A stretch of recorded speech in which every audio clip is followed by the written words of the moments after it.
Hello and welcome to Autistic Radio on a Sunday, sponsored by coldpack.co.uk. For practitioners wanting the best cryotherapy product for their patients, which also advertises their practice, coldpack.co.uk is the place to go, whilst also supporting us here at Autistic Association. Harry, I think we've got a new way of starting now with a poem. Is that where we are today? Yes, yeah, Jules. Thank you. Hello, everyone. This is Harry's Facebook for Sunday, the 1st of March 2026. And this is where we share the post from our autisticradio.com Facebook page. And the first post of today is a poem. It's a poem by Robbie Prosser. And it's called Kid on a BMX.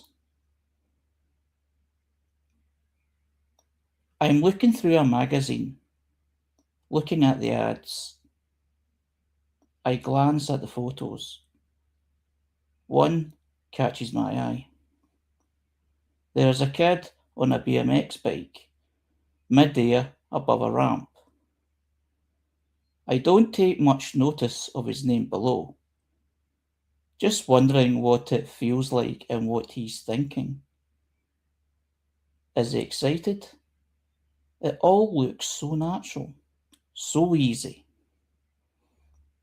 In the picture, I see how I'd like to be, how I am inside my mind. I know it's not what others see. Could that kid in the picture someday be me? What's your thoughts?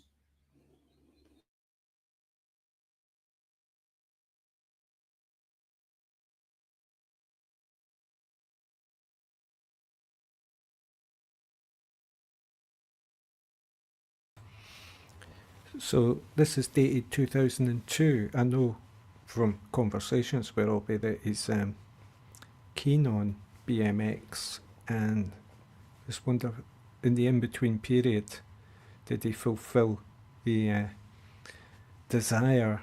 And yeah, within this piece of poetry.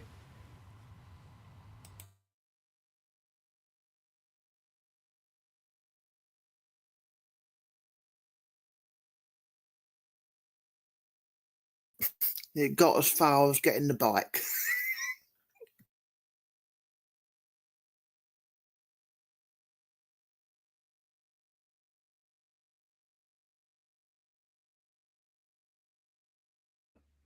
Uh,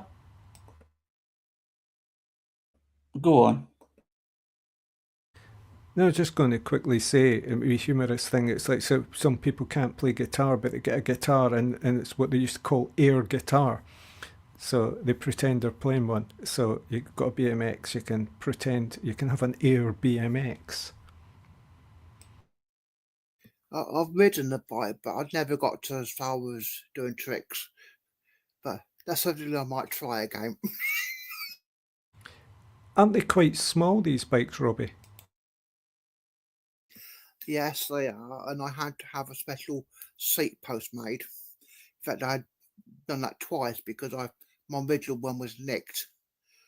So because I'm a little bit heavier, I had to have a special seat post made.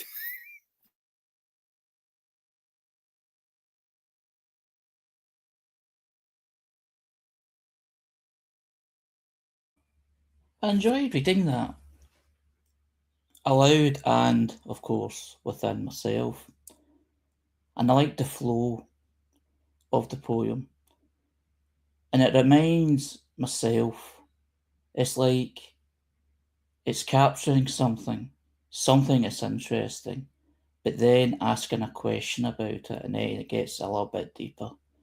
Then it comes back to yourself. And I've done that a few times myself with writing. So that's the kind of poetry that I like the best.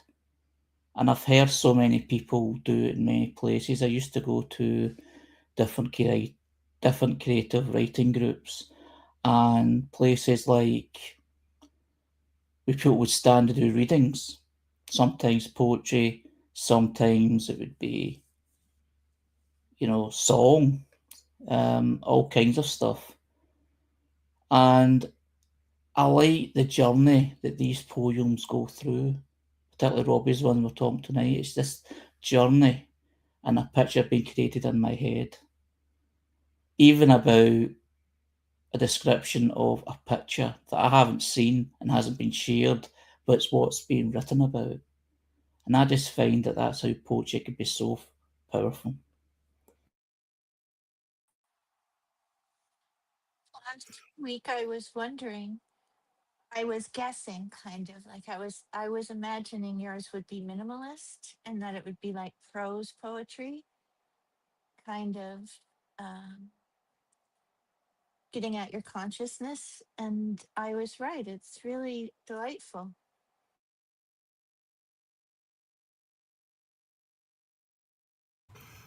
This is semi-fictional. The picture didn't exist.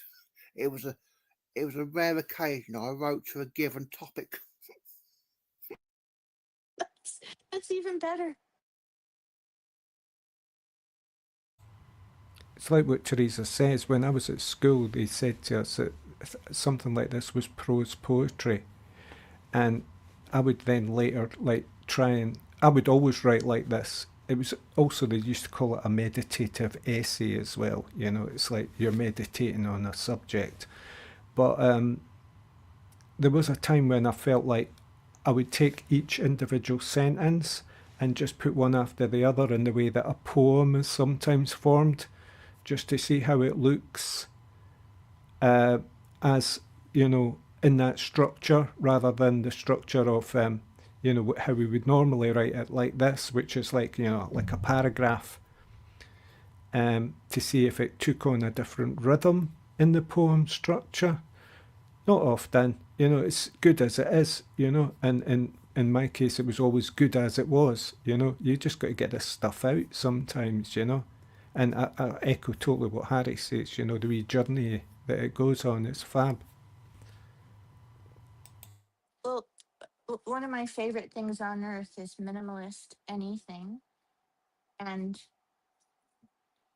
I always imagine it in the middle of a page in a book with lots of white space around it, almost like it's a mat. And then the tiny little story or the tiny little poem is in the middle. And so it makes it look more like a piece of art. In my mind, I'm doing this. It's not real, but I just love this kind of thing so much. Just like I love maybe I just love poetry and creativity like this and GR. You know what I mean? If you see this as a creative process, oh god, I was going to say something and it's totally gone now. Yeah, we.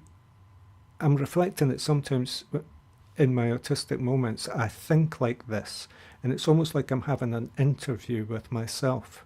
I'm interviewing myself. It's like maybe I create another character, and they ask me or I ask them something, and work something out as thought, But then we sometimes get creative and want to put it somewhere on paper, say, or read it out loud. So I just see that maybe this is autistic creative process as well.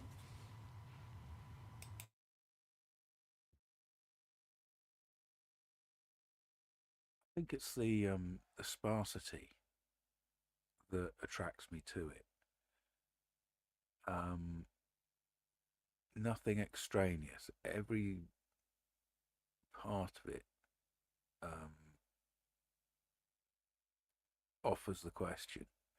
The difference between the image, the difference between the person writing the poem, what questioning how they're seen in society, the yearning to be something that's different, to be something that's iconic.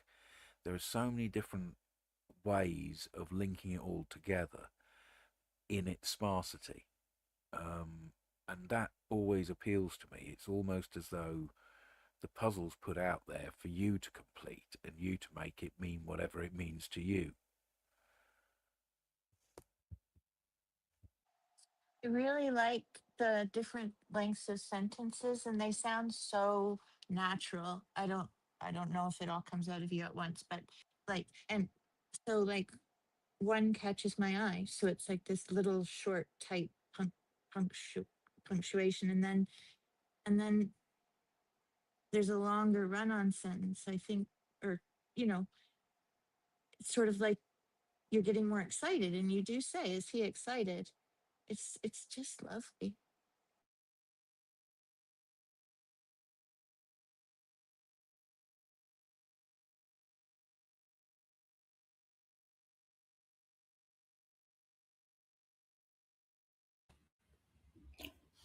The next post is from Jordan James. The next post is from Jordan James, the autistic photographer. Public figure, autistic ADHD, dyslexic and generally neurodivergent photographer, parent, husband, advocate, ND specialist, author and the host of the Neurodivergent Experience podcast, and also a motivational speaker. And he shared the following. I love being different. Being autistic gives me a unique perspective of the world around me. It is why I'm good at photography. It is why I'm self-taught. It is why I share my gift with the world, and it is why I am proud to be different. Of course, I have disabilities, but those disabilities can be overcome for me, which I consider myself very fortunate for. The abilities autism gives me far outweigh the negatives. I didn't always feel like this. For a long time, I rejected and hated my autism. But finding my special ability to spot compositions and teach myself and others how to bring the beauty of the world home with me on my camera changed my mindset and set me free of my internal anguish. Don't ever be ashamed of being different. Being different is what makes humans diverse. This is my experience as an individual and does not reflect. This is my experience as an individual and does not reflect or speak for other autistic individuals. Jordan James. And he shared one of his pictures, which is beautiful. It's by the shore, with a tree in the middle in the water. What's your thoughts?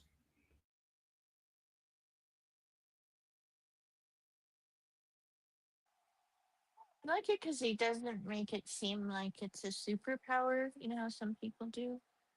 Like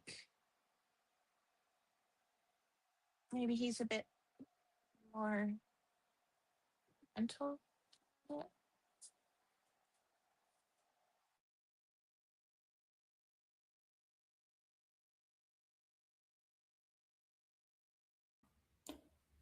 From what I'm seeing for it, I identify with it very much. From the words that Jordan's sharing, there was a time for a long time in my life that I hated my autism.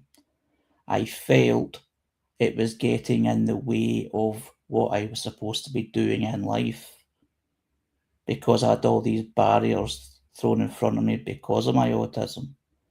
But then when I learned about what autism is about, when I started to let go of the cynicism and see the beauty of my own skills, my own personality, the way that I do things, And the creativity that I can do, that's when it eases.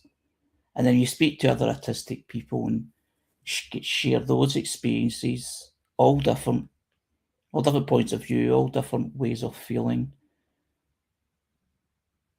I'm now the best place I've ever been, to be honest, with my autism. And I did describe before, and I have shared before about the journey, is from the diagnosis to the present day. It went through all those different things of, it felt a disability, then it felt like a superpower, and now it just feels I'm human, basically. But the journey was a long one, nearly 30 years ago. So it's very direct, but I like the beautiful way that Jordan puts it across. And he also says that this is my experience. I am not trying to say this is the way it should be or will be, but it's the way that it could be for some people. Yeah, it's always positive to hear acceptance and self-acceptance.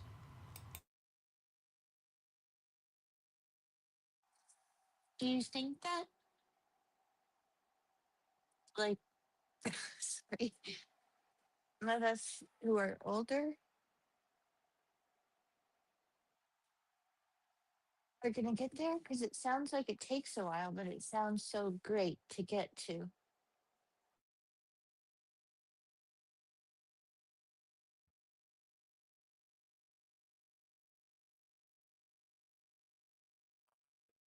Really All interesting. journeys, I would imagine, because everyone is different, will be shorter than others, sometimes longer than others, of course. And it's only you that knows the destiny or feels you've reached the destination, or not the destination, destination's a bit heavy to say because that's when you're saying it's the end. It'll never be the end that way, except death, of course. It's more about the progress, the milestones. And some people will feel the milestones are further away, and others will feel more confident that they're closer. And there's a lot of them quite close together. But it all depends on the individual, how they've experienced, and of course, when they were diagnosed or identified as autistic.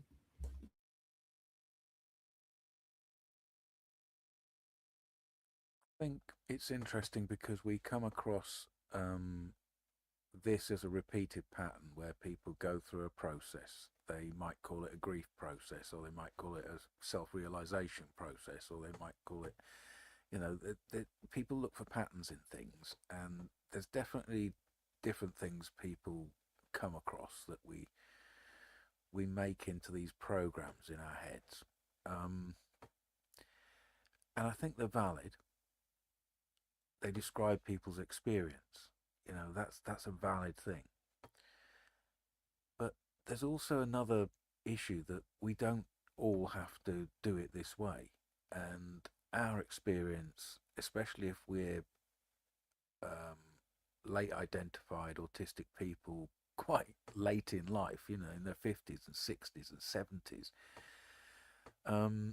it might look as though somebody's putting out some kind of program for us, and it's not appealing to us. But I think it's different at our age group. I think we have a kind of a catalogue to look back on quite quickly, and there can be a different process. So if you're asking at our age, can we come to a good settlement of identity quickly enough? I would say yes, Teresa. I really do think. I think it's a different process to what might be being described here, but yes.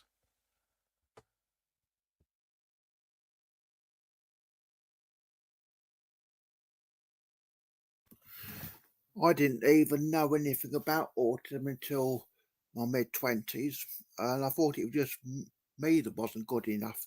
It wasn't actually connected to autism because I didn't know about it.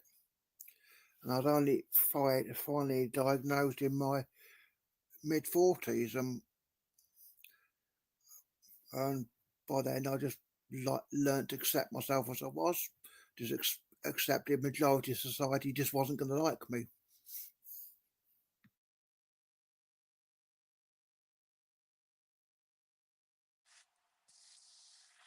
I appreciate that you said that, Jules. Feel, yeah, I feel happy for this man, and I really love what he said. And yeah, I guess we'll get somewhere.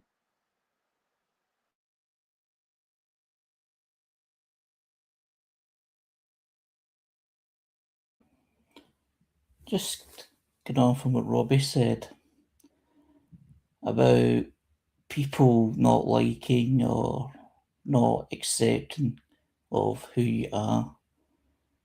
And that is a hell of a barrier to overcome. Even when you say, to hell with them, nothing wrong with me, they're the ones that have got the problem, not me. But it's a very difficult thing to do, especially if you're in a community or a very small community and there's not a lot available. But the first step to feeling better is certainly acceptance. But it's a hard thing to do because even though you don't do it consciously, well, I certainly don't, there's this sort of normal thing that society kind of measures everybody up to. And if you don't measure up as well to this so called thing, it's that you feel inferior to it. If you've been judged, if you've been mocked, if you've not been taken seriously. And that's happened to a lot of autistic people. And that's why there is anguish and resentment, and a lot of people find it harder to go through the life journey for Robbie and Teresa and Jules and that are all talking about in different ways. I do really feel for you, Robbie. Um, I feel those people, yeah, they kind of don't deserve you because you shine a lot more recently. Like, really, in the past 3 weeks or something, there's a brightness to you. And Just, think about it a lot. sorry, just to reflect on that, the thing of not being liked. There's also, I mean, there's an old Oscar Wilde quote there, but I can't remember it. But there's also that thing of just being ignored. You might not know that people don't like you, although it's very obvious in a lot of situations. But there just might be this thing of no interaction at all. This common feeling people have that humans need companionship, humans need to make contact, be social. There's a big pressure on that. But of course, isolation is no answer. So, yeah, it was just reflecting on that thing of like, sometimes you just get no reaction at all.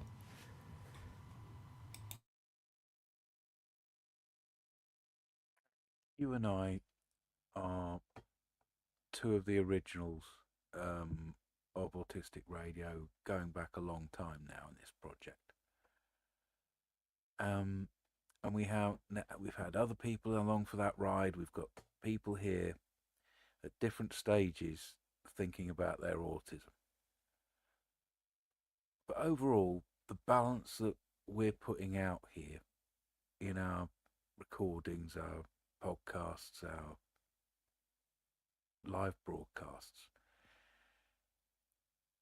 is of a general overall feeling that people have a sense that there is an identity called autism that they can put as part of one of their other identities in their sphere, in the whatever way they want to think of their overlapping identities, all their different convergences and overlaps. overall, what we're doing here is putting out a positive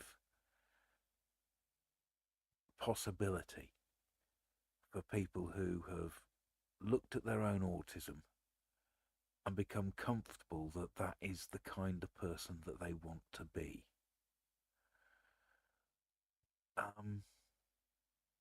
This post is really intrinsic to what we're doing here.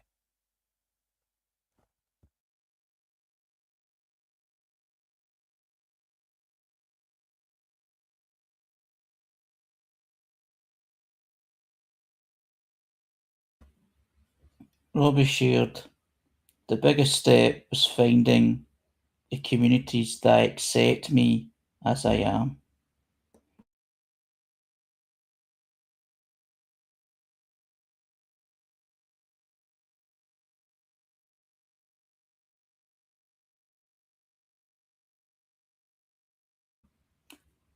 The next post is from Autism Goggles community page and described as a place to learn about what it can mean to be autistic. And they shared the following. Autistic adults living with parents. Many autistic young adults become skilled tradespeople, go on to thrive in post-secondary settings, earning diplomas, degrees, and even multiple degrees. They are intelligent, thoughtful, and capable. Why then do a number of the same individuals continue living with parents well into their 20s, 30s, and even 40s? This can be confusing to outsiders and other relatives. Not that it is any of their business. What is often invisible are the reasons behind it. One important factor is intolerance of uncertainty. Many autistic people have a natural predisposition towards anxiety when outcomes are unknown. This connects closely with the autistic need for predictability. When the future feels undefined, decision-making can feel risky rather than exciting. For some autistic adults, the end of formal education removes structure, routine, and clear expectations.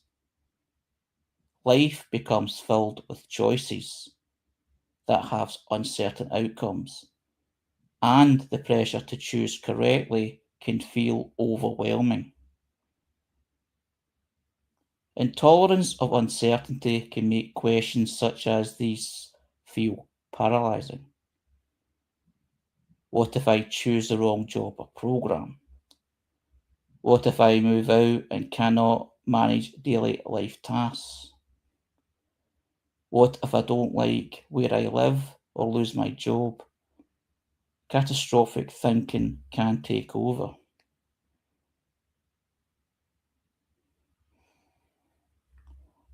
When answers cannot be known in advance, remaining still can feel safer than choosing incorrectly. What's other? Just stop there at the moment. What's people's thoughts so far?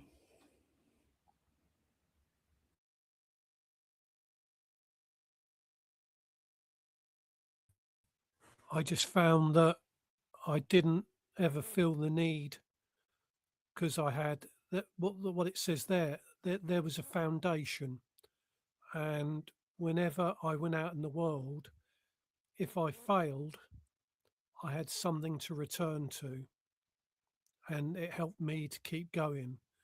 And I my parents, most likely my mother, mostly my mother, she kept she advised me, and um, she she helped deal with all the real life stuff, as I call it.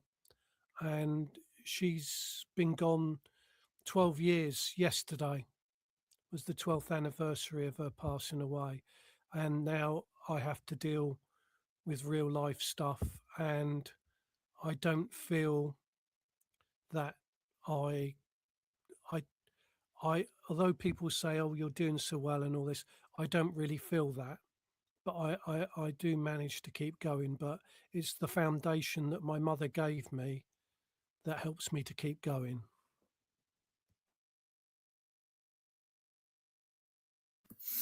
I had absolutely no reason to want to move out. I could live independently in my parents' house.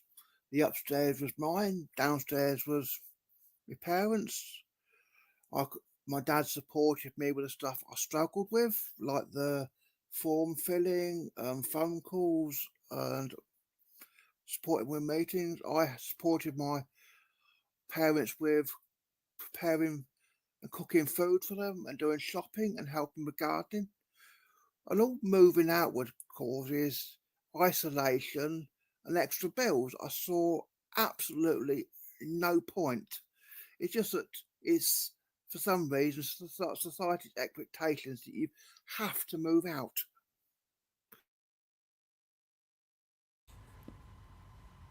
Is what Robbie just mentioned there what you were referring to, GR, as real life stuff?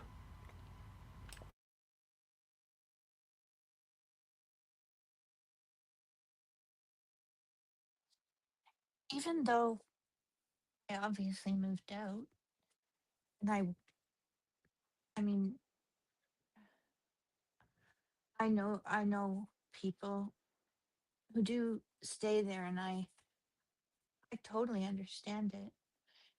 I also am so bad at some things, and I feel so much better now knowing that I'm, you know, like I know people think, how can you be so good at one thing and not good at these other things that are just easy common sense things? So I can't I don't identify with this post, but I identify with that it is a great idea to live at home for a lot of people.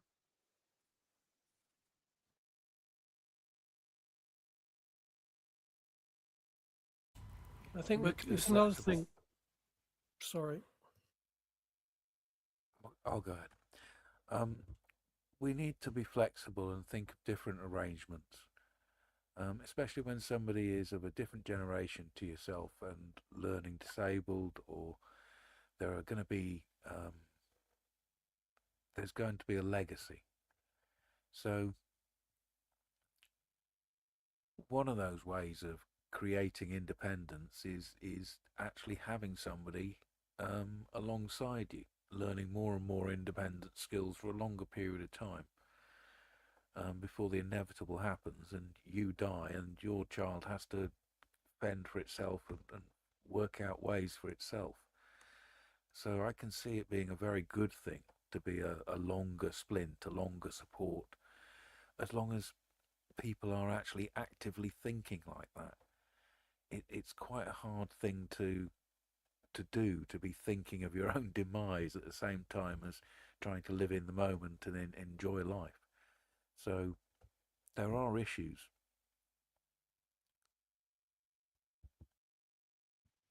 I think there's something, you're leaving home.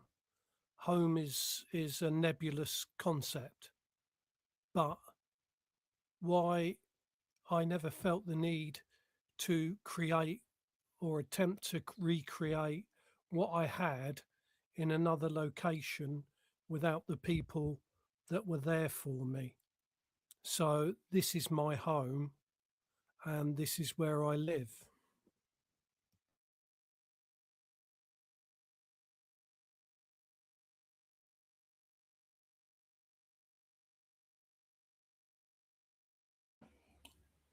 Continuing with the post, it says another contributing factor is the executive functioning differences.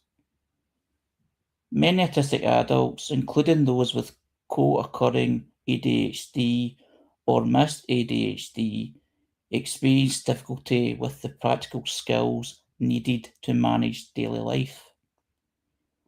This can include managing finances, maintaining living spaces, organising appointments, initiating tasks, and keeping up with ongoing household responsibilities. The desire for independence is often very strong. The ability to consistently manage every step required for independence is often not. When support is regularly needed for safety and well-being, living at home can be a thoughtful and practical choice. Thinking skills can also play a role. When autistic and ADHD neurologies intersect, decision-making can become even more complex. Autistic processing may focus on analysing details and possible outcomes, while ADHD processing may hold a clear vision of the future, but struggle to organise the steps needed to reach it. This combination can create inertia.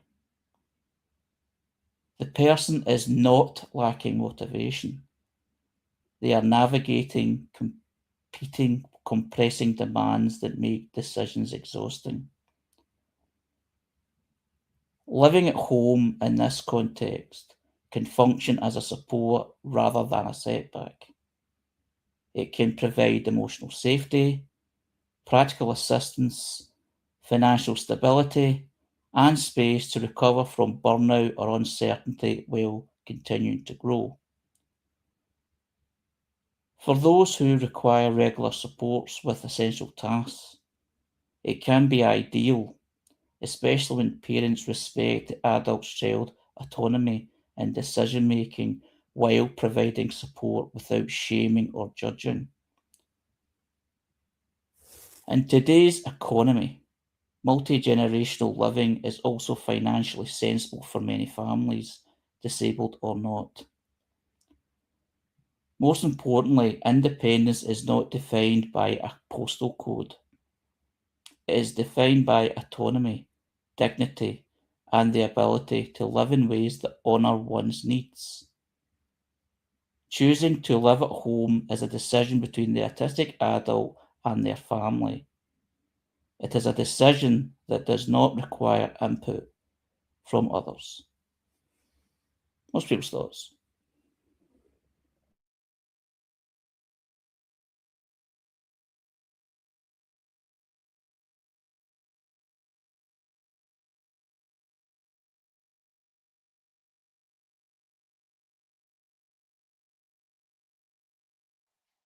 Is it a parent writing this? And I think it's really good what they're saying. And then what Jules added about thinking about the future is also good.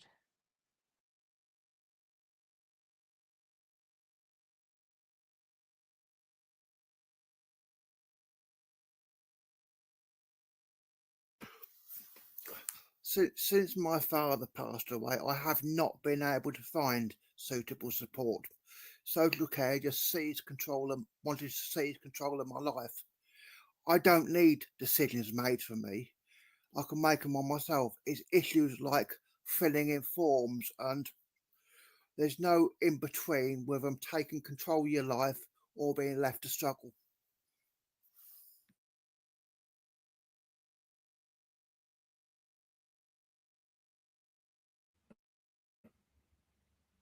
Even though I've left home, and I left home almost 25 years ago, my flat is only 5 minutes away from my parents' house, from where I moved from. I moved out at the age of 20. And the reason that I moved out was because the house that I was in, there wasn't enough room. And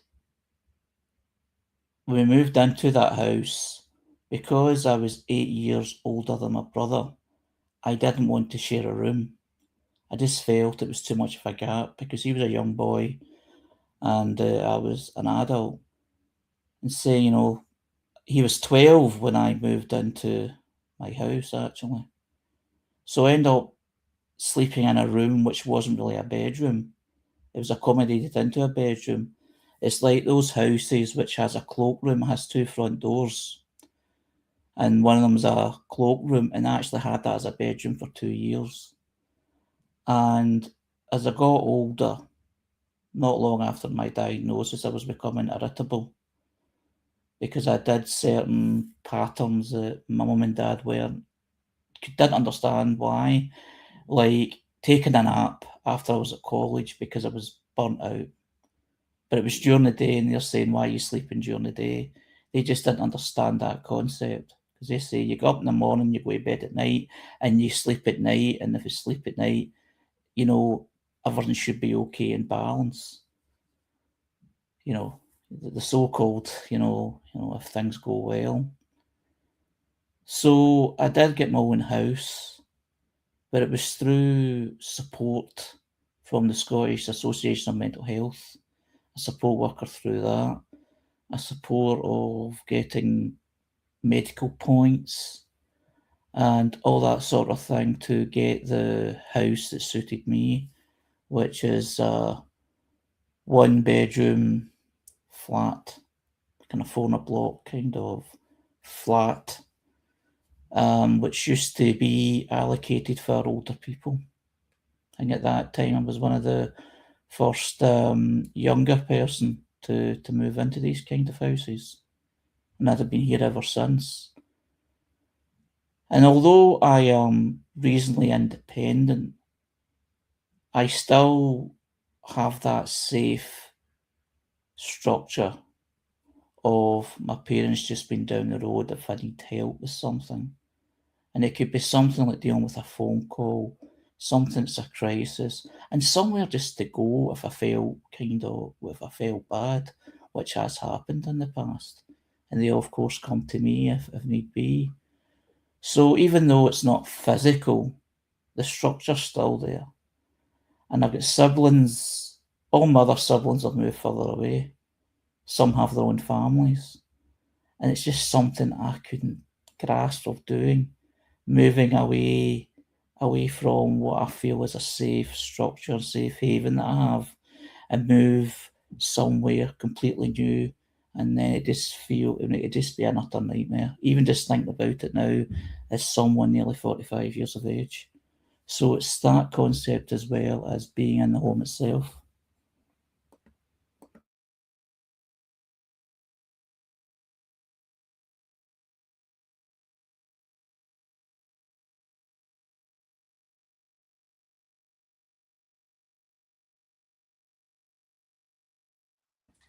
That's a very good explanation, and I feel like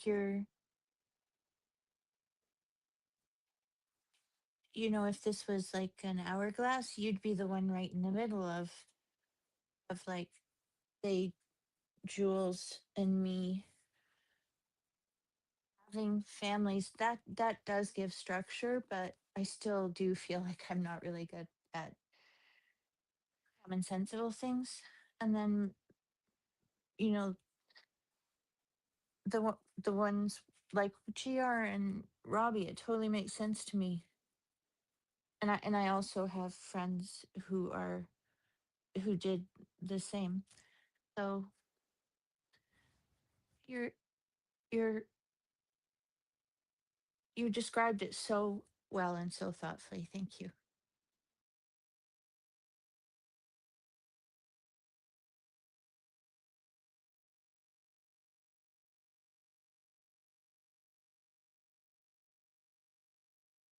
I'd like to share the text in the post as well in the picture. And it says, the parent's home offering support for an adult autistic child is not failure to launch. It can be the foundation making autonomy and, if desired, independence possible. Independence exists in choices we make, not our geography.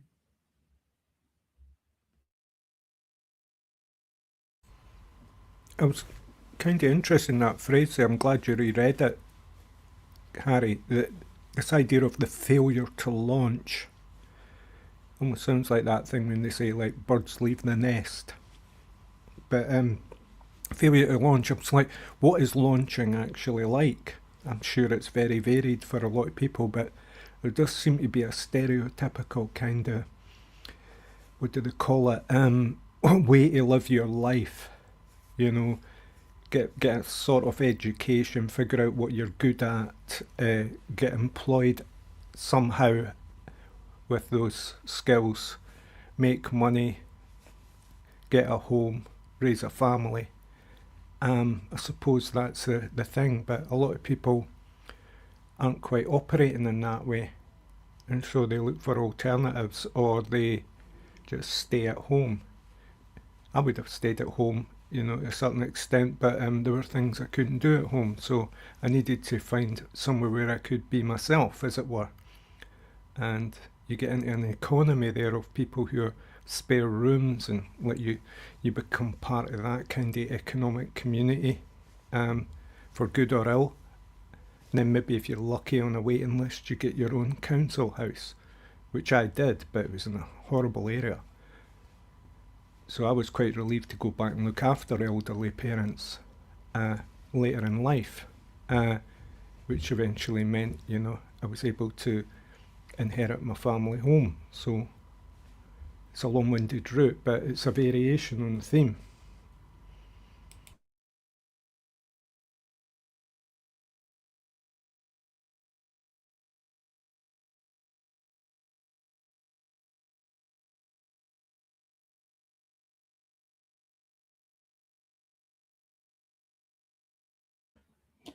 The next post is from Weird Pride Day, which is a just for fun page and a celebration of weirdness and diversity every 4th of March. Weird is not an insult. And what they've shared is the following. We have an exciting lineup of events for this year's Weird Pride Day, which is Wednesday, more than we've ever had in one year before. Stimpunks and Amaze are co-hosting a round of lightning talks at noon, PST 8 AM, GMT, on the day, where everyone can talk for up to 7 minutes on a weirdness-related theme. Robin Ince and Kate Fox, stand-up poet, will be joining us again, this time with fellow non-fiction poets Joanne Limburg and Sonny Hallett, all of whom are many other things beside poets. Fergus Murray is chairing a discussion on the monstrosity and humanity being a mix of writers, academics and artists. Dr. Sarika Davis, Elizabeth Ito, Samita Unjumbled and Nat Patterson. David Gray Hammond, Emergent Neurodivergence. David Gray Hammond, Emergent Divergence, who suggested this year's theme of Weird Pride in a Hostile World, is hosting a roundtable chat with Bobby Ellman, Autistic Realms, and Marion from Aurora Consulting. And there's a link to more information on these events itself. Has anyone heard of this before? I have briefly, but this is the first time I've seen a big post about events celebrating this particular day. Yeah, I have. They've been doing this for a number of years online, but it kind of goes back to historically a thing called Mad Pride, I think, which was in London, which was, kind of mental health rights and representation in the way you would say, it comes from the other pride models for other communities. So one focused on the mental health issues has now become one focused on specifically neurodivergent issues, I would imagine. Yeah.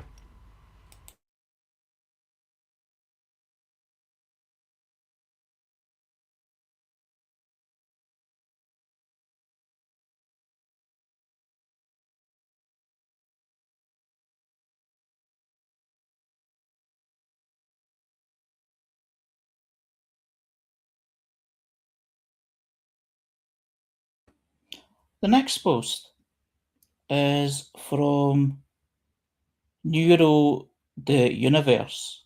We are who we are, which is a blogger and community organisation. Our mission is to support neurodivergent individuals and their families through inclusive, holistic, and community-based approaches. And they shared the following. You know when you're cooking breakfast and open a cupboard and decide, now is exactly the right time to tidy and sort it while the bacon is cooking.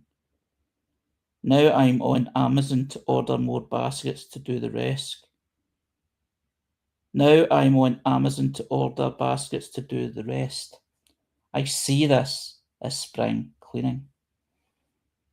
What's people's thoughts on this? Can people identify with that?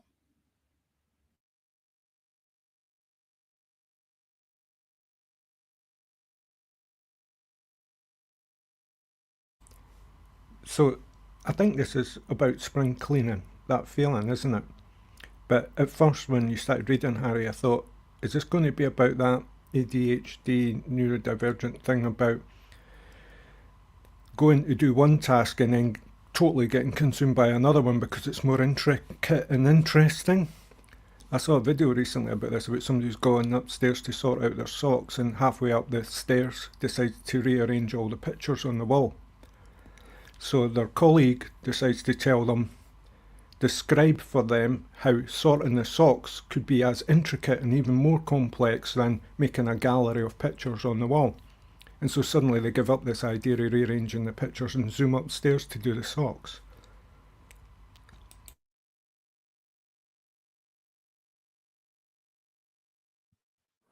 There's a quote attributed to Quentin Crisp. Someone asked him, "Do you clean the house?" And he said, "No." And the person said, "Well, what about the dust?" And Quentin Crisp said, "Well, after 4 years, it never gets any thicker." And I'm in that camp. So am I. My mother, yeah, I had the tidiest room on earth because I didn't move anything. And I'm looking right now at dust. Do you not find yourself getting allergies? Like, I sneeze a lot when I disturb the dust in my house, and say my bookshelves, or if I'm going through boxes and cupboards to find something, and I disturb a lot of things that have accumulated dust on them, I'm sneezing for about a day afterwards. The secret is not to disturb the dust.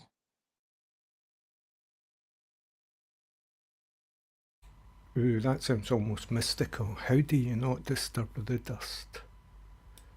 Do you have to be don't move very anything. polite? You just don't move anything. This is like Miss Havisham, isn't it? It's like, I'll get this image from, Great Expectations of the house covered in cobwebs. I can see one now. I do try to get those, but I can see one. It's just what GR said. You see a cobweb? Cobwebs are amazing. Sometimes I even see a spider. Look, it looks great here, other than that.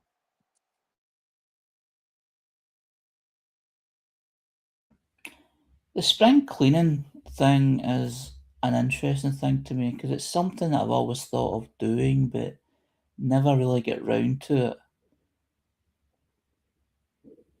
My house isn't dirty. It is clean, but it's not immaculate. There's this rule that you must do this so many times a week. You must do it this way and do that way, or the place will look filthy or whatever. It's like that sort of thing has been said to me. And sometimes I even get asked, when's the last time you hoovered? What? I hate that question. When I look at my house, it looks clean. It's a bit of clutter and stuff, but it's, reasonably clean. And I'm just wondering if that's actually an autistic thing. it's like I don't want to move anything. It's like, and not just that, it's like knowing where to start. It's like, right, but I just cannot plan it. Even though I live in a small house, and it should be easy enough to do, but it just seems a bit of a drama in the mind anyway. Although many times I just get on with it. I just wonder if that's an autistic thing, or it's just me being lazy. There's The a reason Bing oh, there's a go Bing ahead. Crosby song called "Busy Doing Nothing." I'm busy doing nothing, working the whole day through, trying to find lots of things not to do.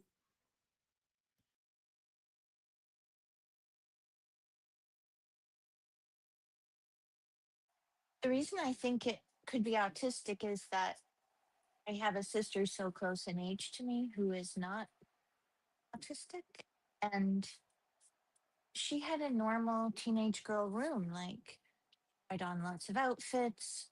They were lying all around.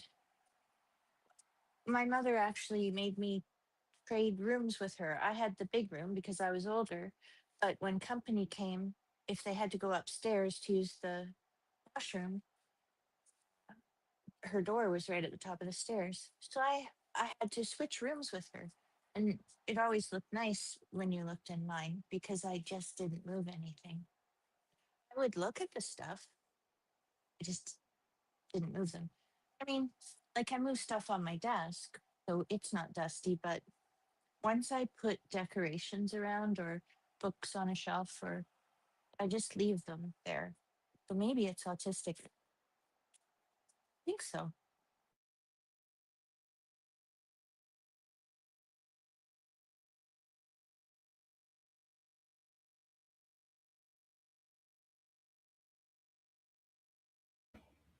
Yeah, Ray says when a carpet is too old. Well, I have changed my carpet once, and the last carpet showed up the need to hoover more than the current one does, which is a strange thing. It's like you need to have a magnifying glass to kind of see what places to hoover. It's just the way the pattern is. I didn't buy it because of that. It just turned out that way. It's quite strange.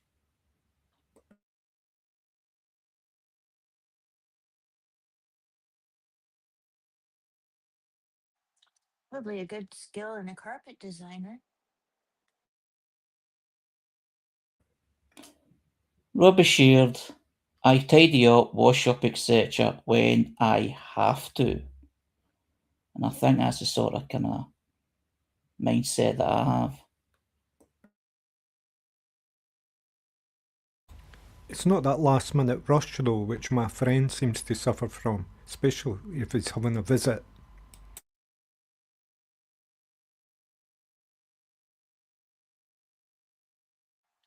I do kind of like having company once in a while so that I will clean it up.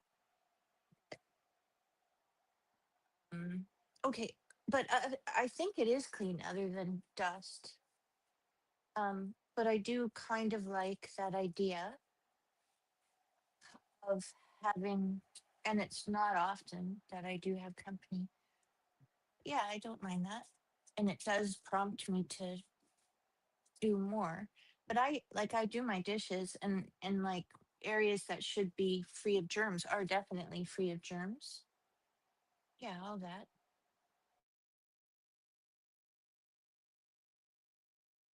I hate people to move my stuff. My sister knows that better than anyone. My son too, so he moves my stuff all the time.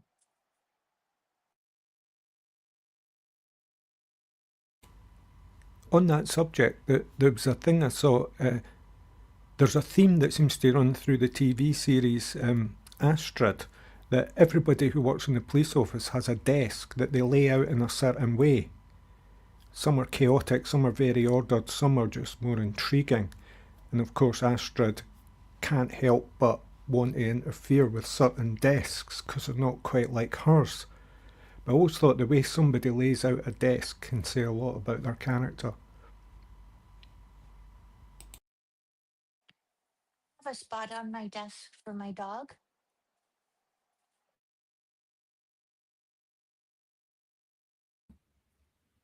Robbie shared in text, I don't often have company, which I think means visitors, which I don't really have either, actually, in my own house, apart from the gas man. That's the only one I'm expecting in the next week or so. And I have to unbury chair when I have visitors. Now there's a poet. He's just invented a word, unbury, that I am now going to use forever.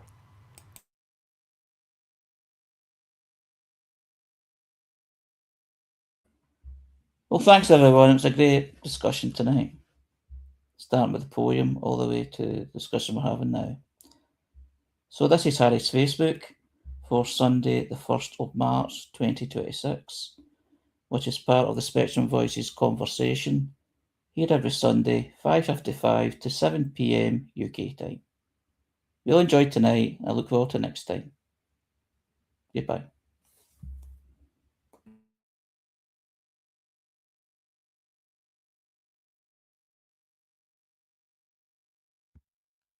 Can you press end screen?